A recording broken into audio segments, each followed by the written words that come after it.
Praise lord. దేవుని నామానికి మహిమ కలుగునగాక. దేవుని వాక్య భాగాన్ని మనం చదువుకుందాం. కీర్తన గ్రంథము 11వ అధ్యాయం 7వ వచనం. యెహోవా నీతిమంతుడు, ఆయన నీతిని ప్రేమించి వాడు, యథార్థవంతులు ఆయన ముఖ దర్శనము చేసెదరు. దేవుడు తన పరిశుద్ధ వాక్యం మనందరి వెనుకడిలో దీవించునుగాక. దేవుని వాక్యం సెలవిస్తుంది, యెహోవా నీతిమంతుడు, ఆయన నీతిని ప్రేమించువాడు, యథార్థవంతులు ఆయన ముఖ దర్శనాన్ని చేస్తారు. యథార్థత, పరిశుద్ధత కలిగిన వారు ఆయన ముఖ దర్శనమును చేస్తారు. దావీదంటారు, నేనైతే నీతి గలవాడనై నీ ముఖ దర్శనము చేసేదను. నేను మేల్కొన్నప్పుడు నీ స్వరూప దర్శనముతో నా ఆశను తీర్చుకుంటాను. దేవుని ముఖ దర్శనము ద్వారా, దేవుని చూచుట ద్వారా, దేవుని ఆ ప్రసన్నత నేను అనుభవించటం ద్వారా నా ఆశ నేను తీర్చుకుంటాను. నా దేవుని ముఖమును నేను చూస్తానంటున్నాడు. ప్రియమైన దేవుని పిల్లలారా, నేనైతే అంటున్నాడు. అంటే మరి ఉన్నవారందరూ ఎలా ఉన్నట్టు అర్థం చేసుకోవాలి. అంటే నేను దేవుని ముఖ దర్శనము చూడాలి అని అంటే మనం నీతి కలిగి ఉండాలి. ఆయన నీతిమంతుడు ఏమండి, కనుక ఆయన నీతిని మనం ధరించుకోవలసిన వారిగా ఉన్నాం. కనుక నీతిమంతుడు ఎన్నడూను కదిలించబడడు అనే దేవుని మాటలు మనం చూస్తున్నాం. అందుకని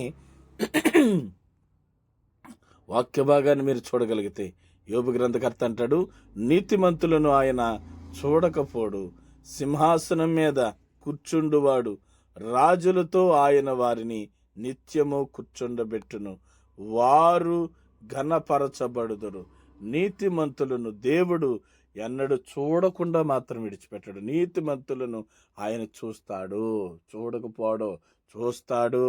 ఆయన సింహాసనం మీద వారిని రాజులతో పాటు కూర్చొండబెడతాడు. ఏమండి, అంత మాత్రమే కాదు, వారిని ఘనపరుస్తాడట దేవుడు. మన దేవుడు ఘనమైన దేవుడు. ఆయన మనలను ఘనపరుచువాడై ఉన్నారు. ఆయన అంటాడు కదా, 45:7 వచనంలో అంటాడు కీర్తన భాగంలో, నీవు నీతిని ప్రేమించి భక్తిహీనతను దేశించున్నావు. కావున దేవుడు నీ దేవుడే చెలికాడ కంటే హెచ్చుగాగునట్లుగా నిన్ను ఆనంద తైలముతో అభిషేకించు. ఆ మూడోది ఆనంద తైలముతో అభిషేకం. ఒకటి ముఖ దర్శనమును మనం తీర్చుకోవాలి. రెండోదిగా మనం ఆలోచన చేసినప్పుడు దేవుడు మనలను అభిషేకించేవారుగా మన దేవునికి మహిమ కలుగునగాక. అండి, ఒకటి నీతిమంతులను ఆయన ప్రేమిస్తున్నాడు. నీతిమంతులు ఆయన ముఖ దర్శనాన్ని చూస్తారు.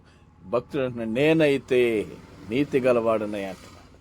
ఏమండి, నీతిమంతుల్ని ఎన్నడూ చూడకుండా ఆయన విడిచిపెట్టడు. నువ్వు నీతిని కలిగి ఉండండి, యథార్థత కలిగి ఉండండి, పరిశుద్ధత కలిగి ఉండండి, తప్పనిసరిగా దేవుని నీతిని మీరు చూస్తారు. ఎవరు చూస్తారు అంటే ఆయన దాసులు చూస్తారా? ప్రకటన గ్రంథం 22వ అధ్యాయం 4వ వచనం, ఆయన దాసులు ఆయనను సేవించుచు ఆయన ముఖ దర్శనము చెయ్యుదురు, ఆయన నామం వారి నొసళ్ళయందు ఉండును. దేవునికి మహిమ కలుగునుగా. ఆయన దాసులు అంటే ఎవరు నీతిమంతులుగా మార్చబడి ఆయన దాసులుగా ఆయనను సేవిస్తారో, ఆయనను ఆరాధిస్తారో, ఆయన ముఖ దర్శనము చెయ్యుదురు, ఆయన నామం వారి నొసళ్ళ మీద ఉంటుంది. ప్రియులది చాలా చాలా ధన్యకరమైనది. కనుక మన నొసళ్ళ మీద దేవుని నామం ఉండటం ఎంత ధన్యకరమైనది. అటువంటి జీవితం మనందరికీ కావాలని, ప్రతి కుటుంబం దేవుని చేత దీవించబడాలని, దేవుని ఆత్మచేత నింపబడాలని కోరుకుంటూ, దేవుడు తన పరిశుద్ధ వాక్యం మనందరి వెనుకడిలో దీవించి ఆశీర్వదించి ఆయన ముఖ దర్శనం మనందరికీ కలుగునుగాక. ఆమేన్. ప్రేమ కలిగిన తండ్రి, అందరం తల్ల వంచండి, ప్రార్థన చేసుకుందాం. పరిశుద్ధుడైన మా ప్రభువా, మీ ఘనమైన శ్రేష్టమైన నామానికి వందనాలు. ఎందరు ఈ వాక్యాన్ని వింటున్నారు వారిని, వారి బిడ్డలను, కుటుంబాలను దీవించి ఆశీర్వదించండి తండ్రి. మా దేశం, మా రాష్ట్ర మధ్యలో మా ప్రాంత ప్రజలందరినీ కాపాడండి. నన్ను, నాతో పాటు ఉన్న నా తోటి దైవజనులు, నా ఆత్మీయ పిల్లలను నేను వాట్సాప్ ద్వారా లేక నేను యూట్యూబ్ ద్వారా ఈ వాక్యం వింటున్న పిల్లలందరినీ ప్రత్యేకంగా మీరు దీవించండి. వారి ప్రతి అవసరం మీ మహిమలో తీర్చండి.